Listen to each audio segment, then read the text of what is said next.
Hola, veus, avui destaquem que el sindicat UGT Terres de Lleida ha denunciat a DIF davant Inspecció de Treball per l'excés de calor que suporten els treballadors de l'estació de Lleida Pirineus, concretament els que desenvolupen la seva activitat als vestíbuls. El sindicat ha portat com a prova un quadre de les temperatures a l'interior de l'estació el passat dia 6 de juliol.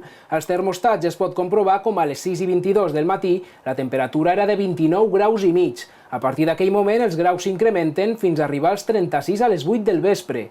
Des del sindicat asseguren que aquesta situació fa temps que es repeteix i que també afecta els viatgers. Per aquest motiu, la UGT ha presentat davant la Inspecció de Treball una denúncia contra DIF, basant-se en el Reial Decret 486/1997, on s'especifica que la temperatura dels locals en els quals es portin a terme treballs propis d'oficines o similars oscil·larà entre els 17 i 27 graus centígrads. La UGT exigeix a Inspecció de Treball que actuï urgentment per determinar si és legal que els treballadors de l'estació de Lleida Pirineus desenvolupin la seva jornada laboral en aquestes condicions.